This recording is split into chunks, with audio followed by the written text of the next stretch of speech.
నమస్కారం. స్వతంత్ర భారతం అర్థవంతమైన చర్చా కార్యక్రమానికి స్వాగతం. ఎన్నికల్లో పార్టీల సీట్ల కేటాయింపులు దాదాపుగా పూర్తయిపోయినాయి.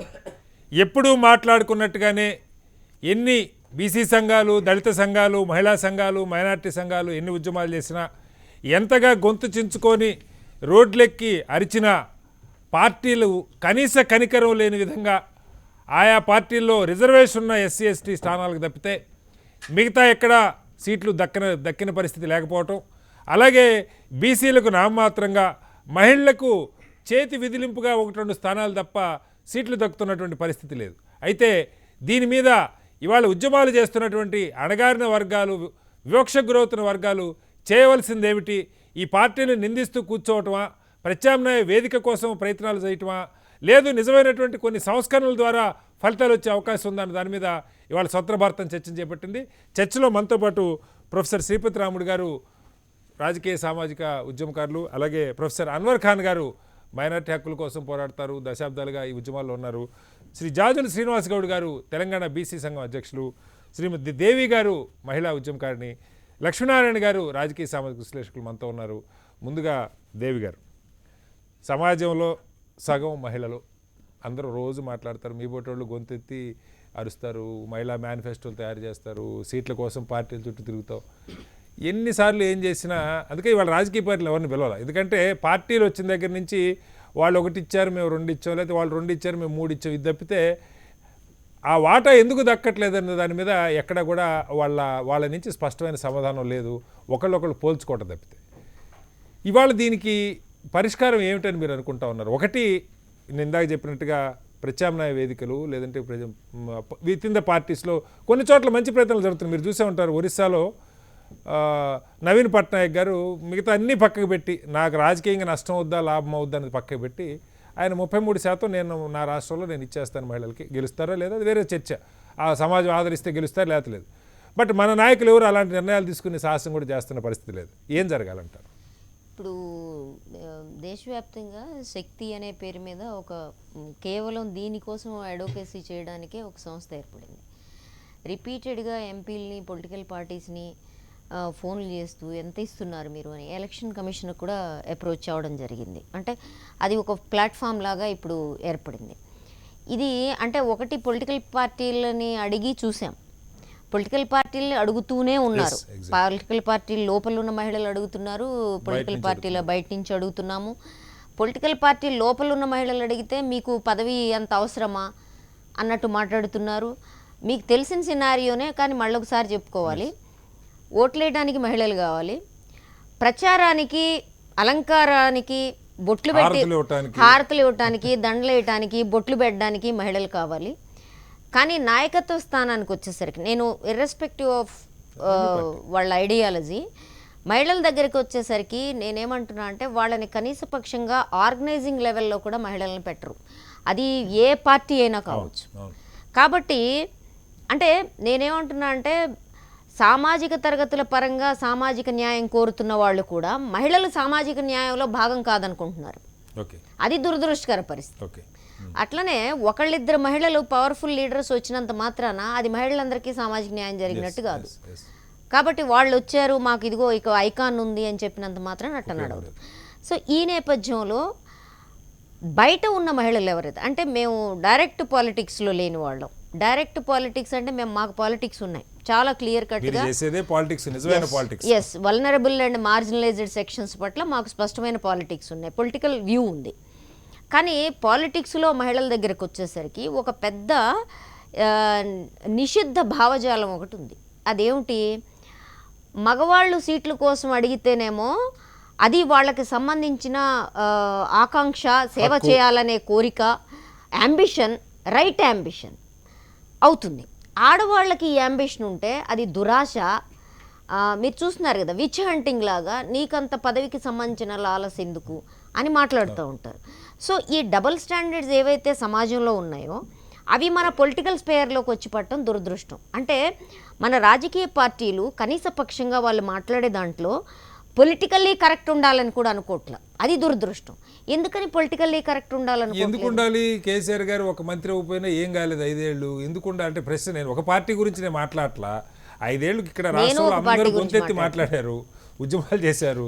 మా పోటోళ్ళు మీ పోటోళ్ళు 5 ఏళ్ళు టీవీలో మీరు మాట్లాడారు. టీఆర్ఎస్ అంటే వంటలు చేయటానికి, రోడ్ల మీద కిచెన్లు పెట్టడానికి, బతుకమ్మలాడడానికి, ఉద్యమాల్లో ముందుండి తన్నులు తినడానికి మహిళలు అవసరం అయ్యారు. కానీ ఆ తర్వాత సీట్ల దగ్గరికి మన మినిస్టర్స్ దగ్గరికి వచ్చేసరికి మాత్రం మహిళల అవసరం లేకుండా పోయింది. మీరు ఆలోచించాల్సిన పాయింట్ అంటే పార్టీలకి ప్రజలు ఎక్కడన్నా కొర్రుగాల్చి వాత పెడుతున్న పరిస్థితి ఉంటే ఈ బీసీలకు ఇవ్వలేదు, ఈ దళితులకు ఇవ్వలేదు, అది మహిళలకు ఇవ్వలేదు, మైనార్టీలకు ఇవ్వలేదని ప్రజల తిరుగుబాటు ఉంటే పార్టీలు మారుతాయి. పార్టీలు అంతకన్నా గొప్పగా ఉన్నాయని మనం అనుకోవాలి. శ్రీనివాసరావు గారు, దానికి కారణం ఉంది. కనీస పక్షంగా ఒక లేయర్స్ అన్న కొన్ని అన్ని సెక్షన్స్లో సామాజిక తరగతుల్లో కొన్ని లేయర్స్ అన్న వాళ్ళు అనుకుంటున్నారు yes we want political power అని చెప్పి. కానీ విమెన్లో మాకు పొలిటికల్ పవర్ కావాలి అని వాళ్ళకి అనిపించిన పొలిటికల్ పవర్ని కోరటం అపరాధం అనే భావనలోనే ఇవాళ కూడా మహిళల నుంచింది. దాన్ని మనం గుర్తుపెట్టుకోవాలి. అంటే ఏంటి, ఇప్పుడు ఒక ఆవిడెవరో విమెన్ పొలిటికల్ పార్టీ పెట్టింది, కానీ నేను విమెన్ అంతర్ని మిగిలిన సామాజిక తరగతుల నుంచి విడదీసి ఈ వీళ్ళు ఒక ప్రత్యేక సామాజిక తరగతిగా భావించడానికి నేను సిద్ధంగా లేను. ఎందుకని అంటే మహిళలు మార్జినలైజ్డ్ సెక్షన్లో మోస్ట్ మార్జినలైజ్డ్ అయినప్పటికీ వీళ్ళ సమస్యలు ఒక ఉదాహరణకి చెప్తాను. ఒక అగ్రవర్ణంలో ఉండి డబ్బు కలిగిన మహిళకు ఉండే సమస్యకి జెండర్ డిస్క్రిమినేషన్ ఉండొచ్చు, కానీ ఒక దళిత మహిళ ఎదుర్కొనే డిస్క్రిమినేషన్కి మధ్య చాలా తేడా ఉంటుంది. ఈ లేయర్స్ లో ఒక దళిత మహిళ ఒక రిజర్వేషన్ కోసం ఒక ఎలీట్ మహిళ కోరే కోరికతో ఐడెంటిఫై అవటం చాలా కష్టమైన విషయం. వద్దామండి మళ్ళీ శ్రీనివాస్ గౌడ్ గారు, మిగతా చాలా సంస్థల కంటే ఒక పెద్ద ఆర్గనైజ్డ్ ఉద్యమంగా తెలంగాణలో కావచ్చు, ఆంధ్రాలో కావచ్చు, బీసీ సంఘాలు ఎప్పటి నుంచో ఉద్యమాలు నడుస్తూ ఉన్నాయి. సరే, నాయకులు కృష్ణ గారు పార్టీలో పోయి ఉండొచ్చు, లేదా ఇంకొక ప్రయత్నం చేసి ఉండొచ్చు, బట్ పెద్ద ఆర్గనైజేషన్, దాని గురించి పక్కన పెడతాం. కానీ ఇవాళ ఎంత మాట్లాడినా ఏ పార్టీలు కూడా మేనిఫెస్టోలు, మీరు ప్రకటించే మేనిఫెస్టోల గురించి ఊరికి ఎక్కడన్నా ప్రస్తావిస్తున్నారేమో కానీ దాన్ని అమలు చేస్తున్న దాఖలాలు లేవు, అనుకున్న రీతిలో సీట్లు ఇస్తున్న దాఖలాలు లేవు. విమర్శించడానికి అందరూ అదే పని చేసినప్పుడు ఎవరు విమర్శించాలో అర్థం కాక మనం అరిచే అరుపులు ఎట్టిపోతున్నాయి కూడా తెలియనటువంటి పరిస్థితి. ఏంటి దీనికి పరిష్కారం ఏమనుకుంటున్నారు? అంటే రాజకీయ పార్టీలు ఏంటంటే ఈ బీసీ, ఎస్సీ, ఎస్టీ, మైనార్టీ మహిళల ఓట్ల కోసం అనేక రాయితీలు కానీ, అదేవిధంగా వాళ్ళకి సబ్సిడీలు కానీ, తాయిలాలు కానీ ఇస్తారు. అదేవిధంగా ఒకవైపు సంక్షేమ పథకాలు ఎర్రజూపుతున్నారు, ఇంకొక వైపు వాళ్ళ ఓట్లు వేయించుకోవడానికి దళిత ముఖ్యమంత్రి, బీసీ ముఖ్యమంత్రి, మేము తెలంగాణ రాష్ట్రంలో మేము అధికారంలోకి వస్తే బీసీనో, ఎస్సీనో, ఎస్టీనో, మహిళనో ముఖ్యమంత్రి చేస్తామని చెప్పి 2014లో అన్ని రాజకీయ పార్టీలు చెప్పినాయి. కానీ టీఆర్ఎస్ పార్టీ దళిత ముఖ్యమంత్రి చేయలేదు. అదేవిధంగా తెలుగుదేశం పార్టీ ప్రతిపక్ష నాయకుని కూడా చేయలేదు. కాంగ్రెస్ పార్టీ ఉన్న బీసీ, పీసీసీ అధ్యక్షుని తీసేసి మళ్ళీ అదే సామాజిక వర్గానికి సంబంధించిన రెడ్డి సామాజిక వర్గానికి సంబంధించిన ఇలా రాజకీయ పార్టీలు కేవలం ఈ సామాజిక వర్గాల ఓట్లు వేయించుకోవడానికే ఈ పదాలు, ఈ నినాదాన్ని ఎత్తుకుంటున్నాయి తప్ప వాళ్లకు రాజకీయ పార్టీలో చిత్తశుద్ధి లేదు. ఇవాళ నిన్న ముఖ్యంగా నిజామాబాద్లో కేసీఆర్ గారు ఎన్నికల బహిరంగ సభలో మాట్లాడుతూ దేశ జనాభాలో సగభాగం ఉన్నారండి బీసీలు, వాళ్లకు ప్రత్యేక మంత్రిత్వ శాఖ వద్దా అని చెప్పి కేసీఆర్ గారు అన్నారు. కానీ ఇక్కడికి వచ్చే వరకల్లా స్థానిక సంస్థల్లో రిజర్వేషన్ తగ్గించడం, మంత్రివర్గ కేటాయింపుల్లో ఇవాళ 5% ఉన్నటువంటి రెడ్డి సామాజిక వర్గానికి 5 మంత్రి పదవులు, ఒక స్పీకర్ పదవి ఇచ్చి 56% 112 కులాలు, ఇల్లు అత్యంత వెనుకబడిన వాళ్ళు, సంచార జాతులు, వీళ్ళందరూ 56% జనాభా ఉంటే 3 మంత్రి పదవులు ఇచ్చారు. అదేవిధంగా ఇక్కడ నిన్న టికెట్ల కేటాయింపుల్లో బీసీలకు మేము పెద్దపీట వేస్తాం. వారు ఏం చెప్పారు, మా పార్టీ రాజ్యాంగంలోనే, మేము ఆ పార్టీ ఈ పార్టీ లెక్క కాదండి, మా పార్టీ రాజ్యాంగంలోనే బడుగు బలైన వర్గాలకు 50% పదవులు ఇవ్వాలని చెప్పి టీఆర్ఎస్ పార్టీ రాజ్యాంగంలోనే మేము పొందుపరిచామన్నాడు. తీరా నిన్న టికెట్ల కేటాయింపు చూస్తే పారిశ్రామికవేత్తలకు, విద్యా వ్యాపారులకు, అదేవిధంగా రియల్ ఎస్టేట్ వ్యాపారులకు, అదేవిధంగా 100 కోట్లు ఉన్నటువంటి కుబేర్లకు ఇచ్చారు. వారు ఏ రోజు కూడా టీఆర్ఎస్ పార్టీ జెండా మోయలేదు. వాళ్ళు ఏ రోజు కూడా ఒక ఎగ్జాంపుల్ చెప్తున్నా. ఇప్పుడు అధికార పార్టీ టీఆర్ఎస్ పార్టీ ఉంది కాబట్టి ఇలా ఒక ఎగ్జాంపుల్ చెప్తున్నా. ఏ జెండా పట్టనటువంటి, ఏ రోజు కూడా గులాబీ జెండా మోయినటువంటి వాళ్లకు ఇలా 5 పార్లమెంట్ స్థానాలు ఇచ్చారు. బీసీలకు ఎక్కడ ఇచ్చారంటే హైదరాబాద్ స్థానం, ఓడిపోయే స్థానం బీసీలకు ఇచ్చారు. కాంగ్రెస్ పార్టీలో అదే పరిస్థితి ఉంది, ఇతర పార్టీలో అదే పరిస్థితి ఉంది. కానీ ఇది ఎన్నటికైనా మీరు అన్నట్టు దీనికి ఆల్టర్నేటివ్గా ఇలా ఈ బీసీలకు టికెట్లు ఇవ్వగానే మాలాంటి బీసీ సంఘాలు అన్యాయం జరిగిందనడం, ఆ తర్వాత ఏమి ప్రత్యామ్నాయ మార్గాలు లేకపోవడం వల్ల ఒక సామాజిక వేదికలు రాజకీయ వేదికలు లేకపోవడం వల్ల ఇదైంది. కానీ ఇక్కడ ఏంటంటే మన తెలుగు రాష్ట్రాల్లో ఇక్కడ గతంలో ఉన్నటువంటి ఉద్యమ నాయకులు ఏం చేశారంటే ఈ సామాజిక వర్గాలకు ఒక రాజకీయ ప్రత్యామ్నాయం చూపించకుండా సంఘాలు పెట్టి సాగిలపడి సబ్సిడీలు స్కాలర్షిప్లకే పరిమితం అయిపోయారు. అదే ఉత్తర భారతదేశంలో వాళ్ళెవరు కూడా మాయావతి గారు కానీ, కాంశీరామ్ గారు కానీ, లల్లు కానీ, ములాయం కానీ, నితీష్ కుమార్ కానీ, ఇవాళ తమిళనాడులో కరుణానిధి కానీ వాళ్ళు పెట్టడమే పార్టీలు పెట్టారు. ఇవాళ గంపెడి శాతం ఉన్న వాళ్ళు దేయి అని అడుక్కునే పరిస్థితి రాలే, వాళ్ళే ఇచ్చే పరిస్థితి వచ్చింది. పిడికెడి శాతం ఉన్న వాళ్ళకి ఇచ్చే పరిస్థితి వచ్చింది. ఇక్కడ కూడా అంతిమంగా ఖచ్చితంగా ఈ తెలుగు రాష్ట్రాల్లో ఇలా ఆంధ్రప్రదేశ్లో తెలుగుదేశం పార్టీ అట్టే చేసింది. ఇలా 90 స్థానాలు సగభాగం బీసీలకు ఇవ్వాలి, అదేవిధంగా మహిళలకు ఇవ్వాలి. డాక్టర్ బిఆర్ అంబేద్కర్ గారు పుణ్యం అంటూ మా ఎస్సీ ఎస్టీ సోదరులకు ఉన్నాయి కాబట్టి నడుస్తుంది. అది కూడా అదే మొత్తం సమాజానికి ప్రాతినిధ్యం కాదు, ఆ రిజర్వేషన్ దగ్గర వాళ్ళకి ప్రొఫెషనల్ రిప్రజెంటేషన్ కొద్దిగా ఉన్నది. వైసీపీ కానీ అతను ఇతర పార్టీలు కూడా అట్టే ఉన్నాయి. ఇవాళ ఎంతసేపు జయహో బీసీ సభ అని పెట్టారు చంద్రబాబు నాయుడు గారు. మీరు ఓట్లు వేయండి, మేము ఇంకా ముఖ్యమంత్రి అవుతాం. అదేవిధంగా బీసీ గర్జన పెట్టారు జగన్మోహన్ రెడ్డి గారు, మీరు ఓట్లు వేయండి, మేమే ముఖ్యమంత్రి అవుతాం. అంటే జగన్మోహన్ రెడ్డి 3 నెలలు ఆగండి, 30 ఏళ్ళు నేనే పరిపాలిస్తున్నాడు. చంద్రబాబు నాయుడు గారు పోతే లోకేష్ బాబు గారు వస్తారు, ఇక్కడ కేసీఆర్ గారు పోతే కేటీఆర్ గారు వస్తారు, ఉత్తమ్ కుమార్ రెడ్డి గారు పోతే ఇంకొక జానారెడ్డి వస్తారు. అంటే ఎక్కడ కూడా పార్టీ పగ్గాలు వాళ్ళ చేతులు పెట్టుకొని రాజకీయ పాలసీలు ఉండే కాడ చట్టాలు చేసే ఇలా మెజార్టీ ప్రజలను ఇక్కడ బీసీలు కావచ్చు, ఎస్సీలు కావచ్చు, మహిళలు కావచ్చు, మైనార్టీలు కావచ్చు, వీళ్ళు ఎంతసేపు జెండాలు మోయించుకోవడం, జిందాబాదులు కొట్టించుకోవడం, వీళ్ళకు బిర్యానీ పొట్లాలు, అదేవిధంగా పచ్చ నోట్లు, తాయిలాలు చేసి ఇలా ఒక్క నిమిషం ఏంటంటే ఇలా ప్రజల్ని ఓట్ల సిస్టాన్ని ఎట్లా చేసిరంటే ఒక సామాన్యమైనటువంటి మానవుడు నిజాయితీగా ఉన్నటువంటి వాళ్ళు ఎన్నికలకు పోయి నిలబడలేని పరిస్థితి తీసుకొచ్చారు. రాజకీయాలను ఖరీదు చేశారు, మీటింగ్లను ఖరీదు చేశారు. మొత్తం సమాజాన్ని మీ దగ్గర మెజార్టీ ప్రజల ఓట్లు, మేమేమన్నాం, మెజార్టీ ప్రజలు మా దగ్గర ఓట్లున్నాయి, మేమే రాజకీయ అధికారం చేపడతామంటే మీ దగ్గర ఓట్లుండొచ్చు కానీ మా దగ్గర నోట్లున్నాయి, ఆ నోట్లతోటి మీ ఓట్లను కొంటామని చెప్పి అన్ని రాజకీయ పార్టీలు ఇవాళ మొత్తం ఇవాళ ప్రజల్ని ఒక బిచ్చగాళ్ళగా చేసి, ఓట్ల బిచ్చగాళ్ళగా చేసి ఇలా సంతలో బేరం పెట్టినట్టు ఉంటున్నారు. కాబట్టి ఈ సిస్టమ్ పోవాలంటే అంతిమంగా ఇవాళ ఖచ్చితంగా బీసీ, ఎస్సీ, ఎస్టీ మహిళలకు ఒక రాజకీయ ప్రత్యామ్నాయ వేదిక వచ్చినప్పుడు వీళ్ళ ఆటలు సాగాయి. ఖచ్చితంగా యూపీ, బీఆర్లో ఎట్లయితే ఆ పార్టీ జాతీయ పార్టీలకు ఇట్లాంటి పార్టీలు పోటీ చేయడానికి అభ్యర్థులు దొరుకుతలేరు, పోటీ చేసిన డిపాజిట్ రాదు. వీళ్ళది తాత్కాలికమైనటువంటి డబ్బులు ఉన్న వరకే వీళ్ళది ఉంటుంది తప్ప భవిష్యత్తు రాదు. డబ్బులు మందం తగ్గే పరిస్థితి కనపడుతుంది. శ్రీపతి గారు, మీరు ప్రొఫెసరు, యూనివర్సిటీలో చదువుకున్నారు, యూనివర్సిటీలో అధ్యాపకులకు చేస్తూ ఉన్నారు. ఇప్పుడు సమస్య మన కొత్తగా చెప్పక్కర్లా, మొత్తం అందరికీ అన్ని పార్టీలు తోక, దానిలో ఏం సందేహం లేదు. మీరు కూర్చోబెట్టి అడిగితే ఇందాక మనం మాట్లాడిన మాటలు చెప్తారు. దీనికి పరిష్కారం వారు చెప్పారు, ప్రత్యామ్నాయ వేదిక. ఉదాహరణకి తెలంగాణలో మొన్న అసెంబ్లీ ఎలక్షన్లో ఒక ప్రయోగం జరిగింది. బహుజన్ లెఫ్ట్ ఫ్రంట్ అని చెప్పి వామపక్ష భావజాలం ఉన్నోళ్ళు కావచ్చు, మరొకళ్ళు కావచ్చు, వాళ్ళు దాంతోపాటు అదనంగా మహిళలకు కావచ్చు, ఈ వర్గాలకు కావచ్చు సీట్లు ఇస్తున్నామని ఒక 6 నెలలు, సంవత్సరం గట్టి ప్రయత్నం చేశారు నాకు తెలిసిన మేరకు. కానీ ఎక్కడా కూడా దాని ప్రాముఖ్యత ఉన్నట్టు, ఫలితం ఉన్నట్టు మనకు కారణాలు ఏంటి? అసలు మన లోతుకి వెళ్ళాలి కదా దీనిలో. వాళ్ళు ఇవ్వలేదని తిట్టుకుంటే ఉపయోగం, వాళ్ళు ఇవ్వట్లేదు, దట్ ఈస్ ద ఫ్యాక్ట్. ఏం చేయాలి? ఇప్పుడు మనం ఇక్కడిక్కడే ఏదో మీరు లోతుకు వెళ్ళాలనేది ఒక మంచి పాయింట్. అంటే చాలా మందికి ఈ నేను చేసే ఆర్గ్యుమెంట్ ఇష్టం ఉండకపోవచ్చు, కానీ ఒక వాస్తవం అయితే ఏంటంటే భారతదేశంలో సామాజికంగా ముందున్నటువంటి వర్గాలే ఆర్థికంగా కూడా ముందుంటాయి, ఉన్నాయి అంతే. ఎందుకనంటే సామాజికంగా ముందున్నటువంటి అంటే ట్రెడిషనల్గా వస్తున్నటువంటి పరిస్థితి అది. సామాజికంగా ఎవరైతే ముందున్నారో ఆర్థికంగా కూడా వాళ్లే ముందుండటం, వాళ్లే వ్యవస్థని కంట్రోల్ చేయటం అన్నీ జరిగిపోయినటువంటి పరిస్థితి. ఆ పరిస్థితిలో అది తర్వాత ట్రెడిషన్ని మీరు చూసినట్టయితే ఈ ఆర్థికంగా బలంగా ఉన్నటువంటి వర్గాలు ఏవైతే ఉన్నాయో ట్రెడిషన్ని బాగా బలంగా రీఇన్ఫోర్స్ చేస్తూ వస్తూ ఉంటాయి. ఎందుకనంటే ట్రెడిషన్ ఎప్పుడు కూడా ఇక్కడ ఉన్నటువంటి ట్రెడిషన్ ఎప్పుడు కూడా కింద ఉన్నటువంటి సామాజిక వర్గాలు కానివ్వండి, మహిళలు కానివ్వండి, వీళ్ళు ముందుకు రాకుండా ఒక చక్కగా ఒక మంచి పటిష్టమైన చట్టంలో బిగించి పెట్టేస్తారు.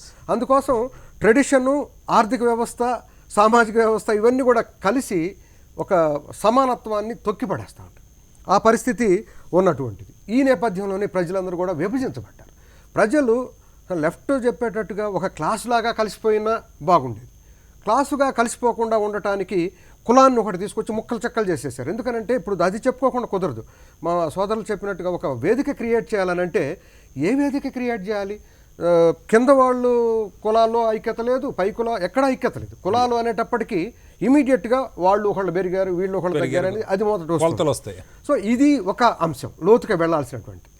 సో ఇక్కడ ఉన్నటువంటి అంబేద్కర్ గారు చెప్పింది అదే. ఇక్కడ మనం క్లాస్ పోలరైజేషన్ తేవాలి అని అంటే చాలా ప్రాబ్లం అవుతుంది. ఎందుకనంటే ప్రతి క్లాసులోనూ కులాలు ఉన్నాయి కాబట్టి. వెస్ట్లో మీకు చూస్తే క్లాస్ పోలరైజేషన్ చాలా సులభం అవుతుంది. ఎందుకంటే అక్కడ ఆర్థిక పునాదుల మీదనే వ్యవస్థ ఎక్కువగా ఉంటుంది కాబట్టి.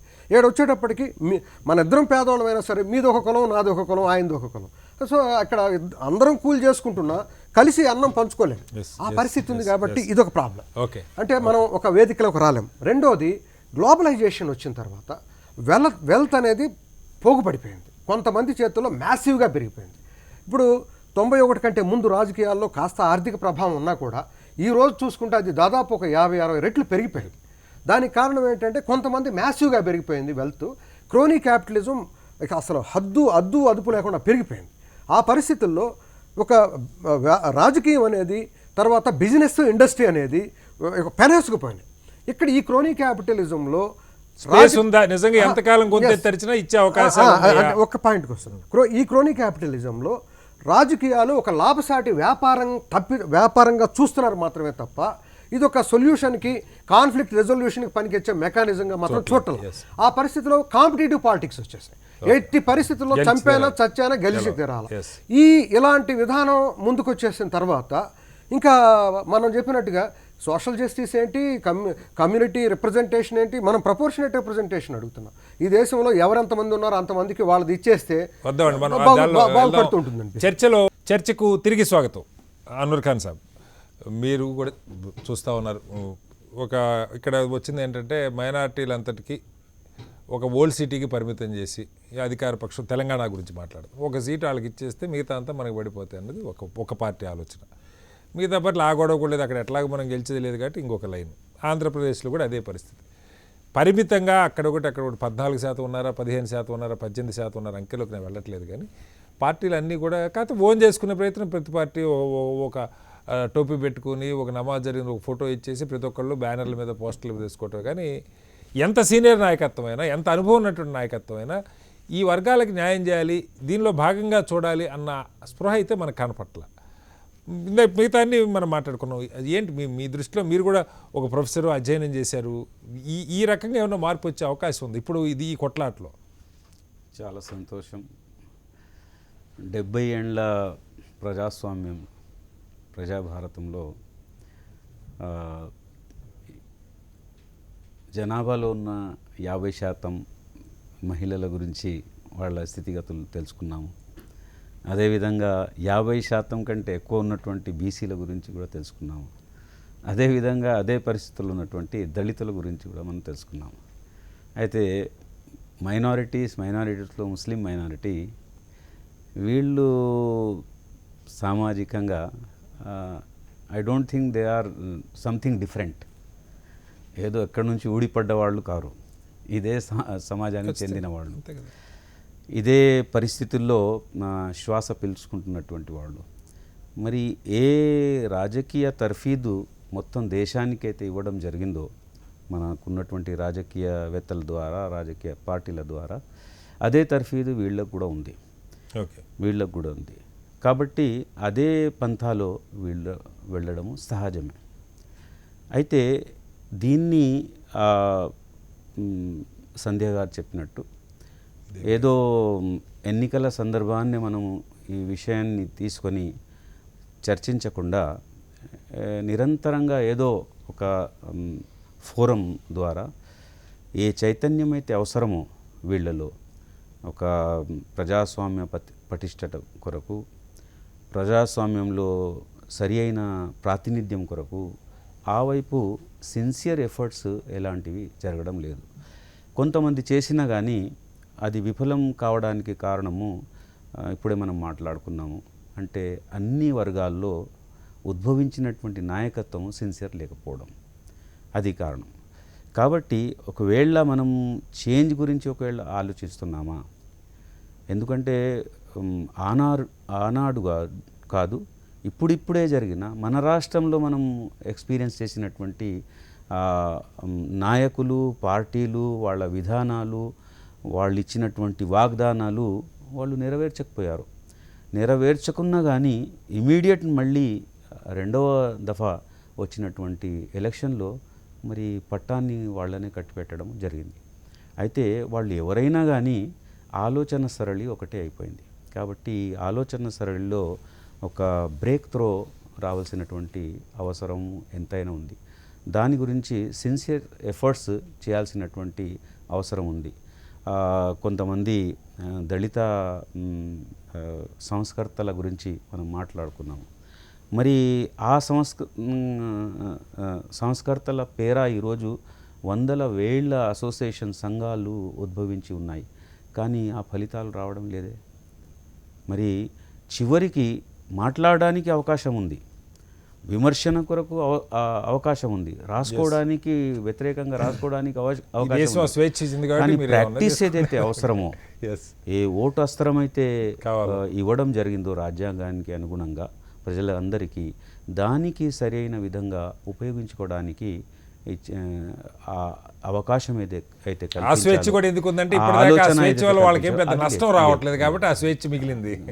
ఎస్ లక్ష్మణ్ గారు, మీరు విన్నారు మొత్తం. అంటే ఈ ఘోష, బీసీల ఘోష అనుకోండి, మహిళల ఘోష అనుకోండి, దళితుల ఘోష అనుకోండి, ఈ ఘోషని పట్టించుకున్న నాథులు లేడు.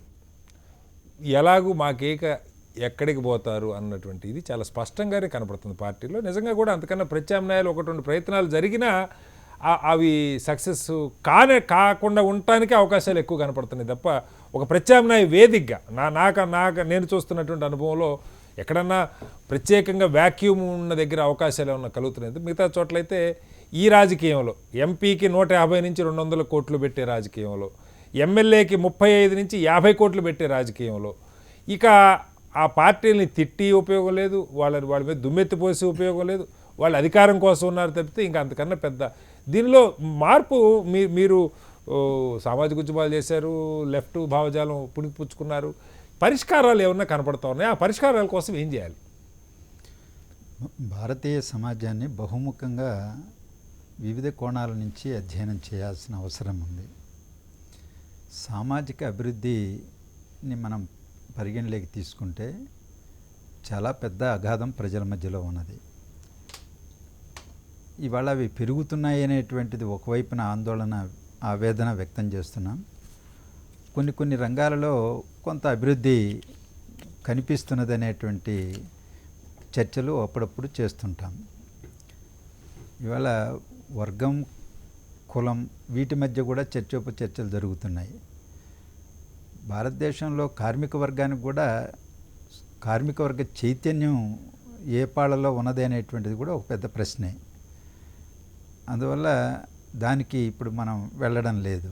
కులాలకు సంబంధించినటువంటి ప్రాతినిధ్యం రాజకీయాల్లో ప్రత్యేకించి ఉద్యోగాలు, ఉపాధి అవకాశాల్లో రిజర్వేషన్లు అవన్నీ అమలుకు నోచుకుంటున్నాయి. ఏదో ఒక మేరకి సరే క్రిమిలేయర్ అనేటువంటి అంశం చర్చనీయాంశంగా ఉన్నప్పటికీ చట్టబద్ధంగా ఉన్నటువంటివి అవి అమలవుతున్నాయి. రాజకీయాల్లోకి వచ్చేటప్పటికి అక్కడ కూడా చట్టబద్ధంగా ఉన్న ఎస్సీ ఎస్టీలకు సంబంధించిన వాళ్ళ స్థానాలను వేరే వాళ్ళతో పోటీ చేయించే అవకాశమే లేదు కాబట్టి చేయిస్తారు తప్పనిసరిగా. అలాగే స్థానిక సంస్థల్లో బీసీలకు కూడా ఉన్నాయి కాబట్టి అక్కడ కొంత అమలవుతున్నది. ఇవాళ భారతదేశంలో పార్లమెంటు ముందుకు వచ్చి 33% రిజర్వేషన్ అనేది అనేక సంవత్సరాలు అయిపోతున్నది.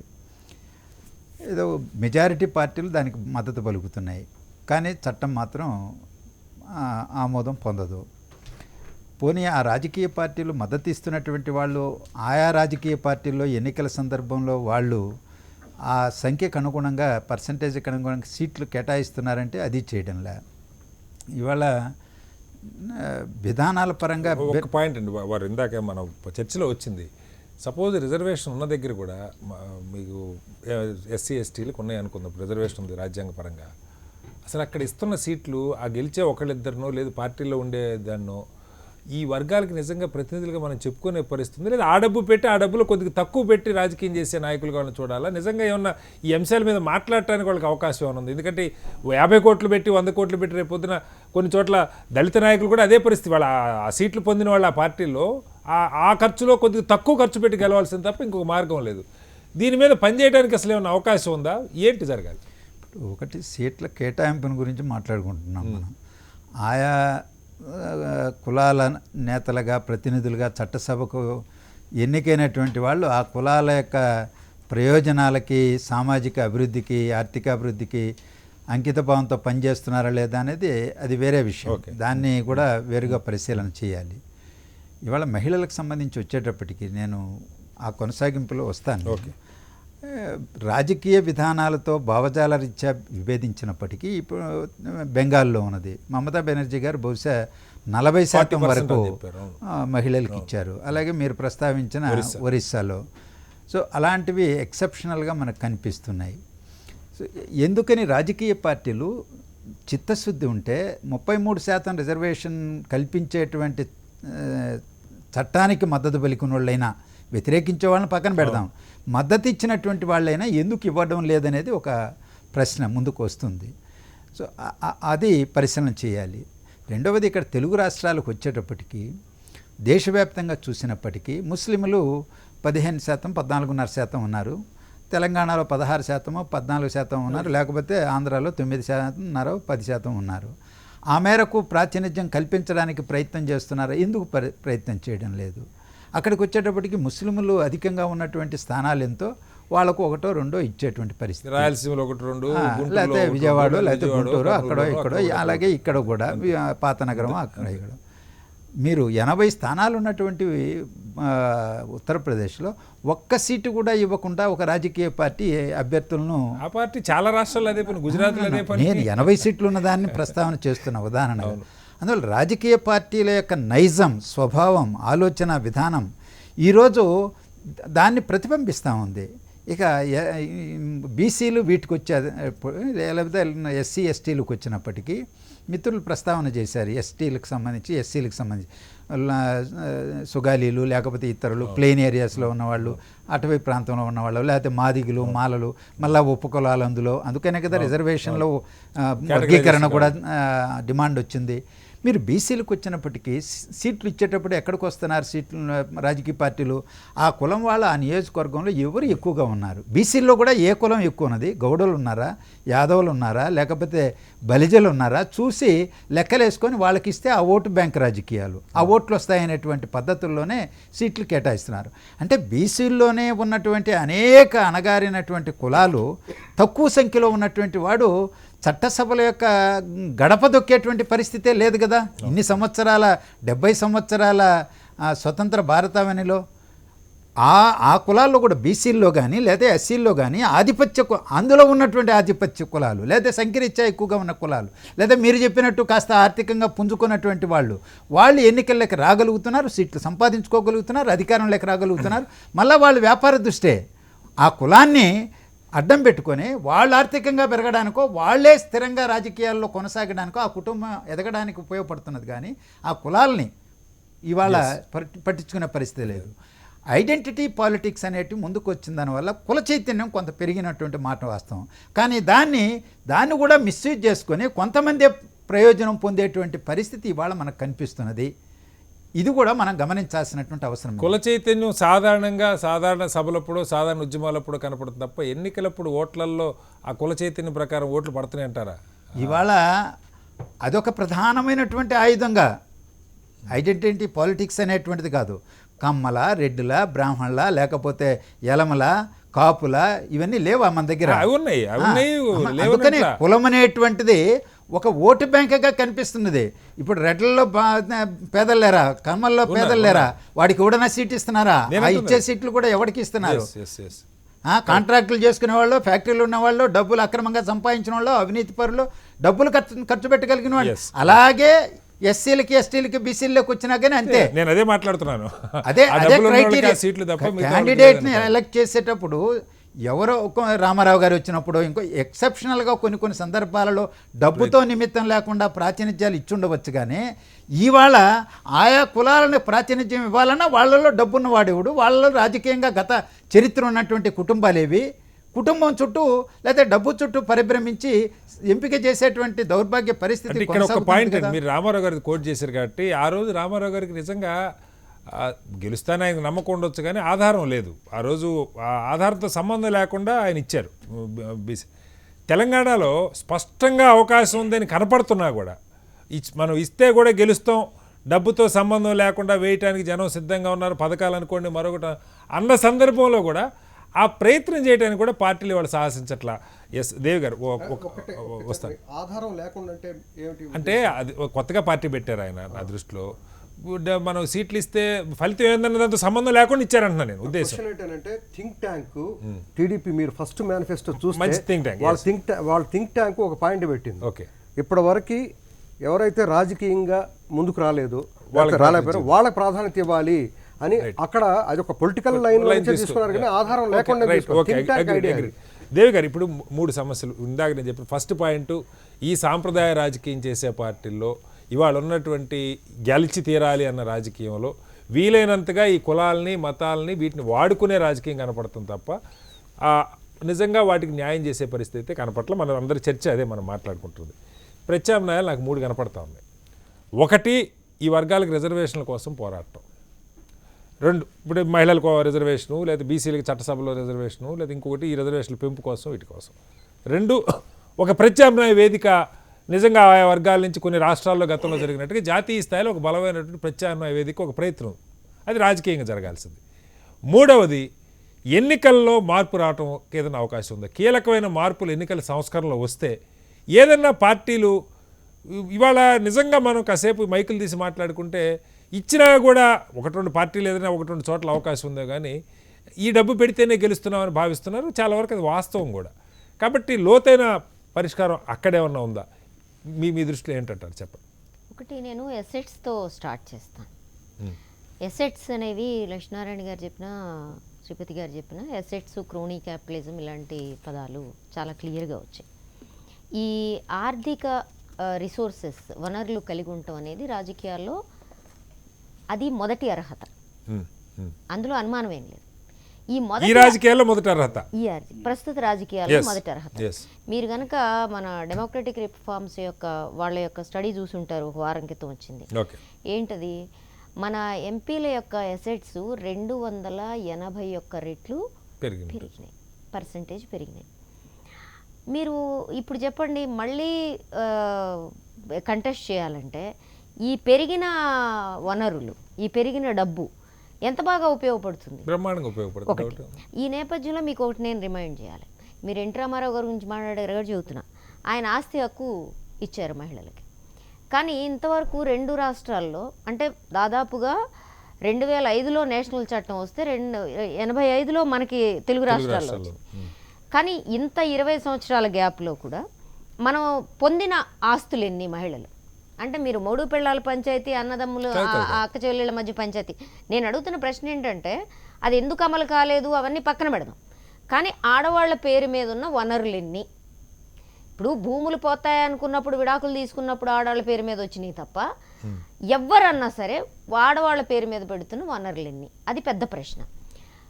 వనరులు ఒకవేళ ఉన్న సందర్భంలో కూడా వాళ్ళు సంపాదించుకున్న వనరులు వాళ్ళెవరూ కూడా ఇట్లా ఖర్చు చేయాలని వాళ్ళు అనుకోవట్లేదు. ఎందుకంటే ఈ పొలిటికల్ బిజినెస్ మేనేజ్మెంట్ ద్వారా కూడగట్టుకుంటున్న నిధులు అనేవి ఆడవాళ్లుగా మళ్ళీ వాటిని పెట్టుబడి పెట్టే దశలో ఆడవాళ్ళు కానీ లేదు. ఒకటి. రెండో విషయం ఏంటంటే, మన ఫ్యామిలీ వ్యవస్థ కానీ వీటిల్లో ఆడవాళ్ల పేరు మీద వనరులు ఉన్నప్పటికీ వాటి మీద నిర్ణయాధికారం, స్పెండింగ్ పవర్ అనేది చాలా లిమిటెడ్. ఎక్కడ ఉంటే 200 కోట్లు 300 కోట్లు ఉంటే దివాలా తీస్తారు కదా, ఒకళ్ళు ఉన్నా ఖర్చు పెడితే అయిపోయాయి. కాబట్టి అది ఉండదు. దొడ్డిదారిలో దోచుకున్న డబ్బు తప్ప 100 కోట్లు పెట్టేది అసాధ్యమైన విషయం. ఈ నేపథ్యంలో అసలు ఈ ప్రస్తుతం ఉన్న రాజకీయ పరిస్థితులు ఇట్లే కొనసాగితే ఇంకోటి కూడా చూడండి. మీరు ఎప్పుడు నేను ఈ ప్రశ్న 100 సార్లు చెప్పుంటాను ఆ మీటింగ్లో. ఒక మగ రాజకీయ నాయకుడితో ఇంటర్వ్యూ చేస్తున్నప్పుడు, మీరు ఇంత బిజీగా ఉన్నారు కదండి, మీరు ఇంత రాజకీయం మీ మీ ఇంటి పరిస్థితి మీ ఫ్యామిలీతో టైం క్వాలిటీ టైం ఏంటి అని అడిగితే అన్నీ మా ఆవిడ చూసుకుంటుందండి అని 100% రాజకీయ నాయకులు ఇదే జవాబు ఏ ఇంటర్వ్యూలో అన్నా వస్తుంది. నేను అనుకుంటే వీళ్ళందరూ కాపీ క్యాట్స్ అనుకుంటా, కానీ ఆడవాళ్ళనే అదే కాపీ క్యాట్ క్వశ్చన్ అడుగుతారు. మీరు ఇన్ని పనులు చేసుకుంటూ మీ కుటుంబాన్ని ఎట్లా మీరు మేనేజ్ చేస్తున్నారు అంటే ఏంటి? ఆయనేమో హాయిగా నవ్వుకుంటూ మా ఆవిడ చూసుకుంటుంది అంటాడు, కానీ ఈ రాజకీయ నాయకురాలు అంతే హాయిగా నవ్వుతూ నా కుటుంబాన్ని, నా వంటని, నా వ్యవహారాన్ని, నా పిల్లల్ని మా ఆయన చూసుకుంటాడని చెప్పిన జవాబు ఎక్కడన్నా ఉందా? గిల్ట్ అంటే నేనేం చెప్తున్నా అంటే ఈ ఫ్యామిలీ వాల్యూస్ అనే పేరు మీద మీరు ఏ కుల మత పట్టునైతే కుటుంబం మీద బిగిస్తున్నారో, అంటే కుటుంబంలో ప్రజాస్వామ్యం లేనితనం. అంటే మీరు అంటే ఒకటి అంటే మనకి టైం కుటుంబంలో సామాజిక అంశాలు మళ్ళీ సామాజిక అంశం కాదు ఇది. రాజకీయం గురించి చెప్తాను. నేను పొలిటికల్ ఇష్యూ అండి ఇది. మీ కుటుంబం మీద పెడుతున్న ఈ ప్రజాస్వామ్యం లేనితనం ఏదైతే ఉందో ఇది పురుషాధిక సమాజం వనరులు లేనితనానికి కారణం అవుతుంది. వాళ్ళకి బయట స్వేచ్ఛ వాళ్ళ పేరు మీద కాసిన డబ్బులున్నా రాలేనితనానికి కారణం అవుతుంది. ఈ నేపథ్యంలో మీరు మూడు ప్రత్యామ్నాయాలు నాకు చెప్పారు. దానిలో మీరు చెప్పండి, నాకు వేరే ఏమన్నా కూడా చెప్పండి, నాకు అభ్యంతరం కాదు. మీరు ప్రతిపాదించిన దాంట్లో ఈ పునాదిని ఇప్పుడు రిజర్వేషన్లు అడుగుతున్నాం. మేము రిజర్వేషన్లు ఎందుకు అడుగుతున్నాము? రిజర్వేషన్లో డబ్బున్నా లేకపోతే పొలిటికల్ బ్యాక్గ్రౌండ్ ఉన్న కుటుంబాలకి భార్యల్ని ఇప్పుడు పంచాయతీరాజ్ వ్యవస్థలో జరిగినట్టుగా ఆ ఆధిపత్య కులాలకి సంబంధించిన వాళ్ళ భార్యలు వాళ్ళ పిల్లలేగా ఫ్రాక్సీన్ తీసుకొచ్చి పెట్టరని మేము అనుకోవట్లేదు. కానీ మేము ఎందుకని అది ఎసెన్షియల్ అనుకుంటున్నామంటే మా సామాజిక అవగాహనలో వీళ్ళు అధికారంలోకి వస్తే అన్నీ మారిపోతాయి, ఈ ఫలానా సామాజిక వర్గం వచ్చేస్తే అన్నీ మారిపోతాయని భ్రమలు ప్రజల్లో చాలా ఉన్నాయి. అది కాదు అని టైమ్ అండ్ అగైన్ ఇప్పుడు ఇందిరాగాంధీ వచ్చింది, అమెరికాకి ఇంతవరకు మహిళా ప్రధాని రాలేదు, అది మన గొప్ప అచీవ్మెంట్ కింద చెప్పుకునే వాళ్ళు చాలామంది ఉన్నారు. అది టోకెనిజం కింద నేను ఒప్పుకుంటా. కానీ ఇందిరాగాంధీ ప్రధాని అవటం వల్ల మహిళల జీవితాల్లో వచ్చిన మార్పులు ఏంటి అని ప్రశ్నిస్తాను.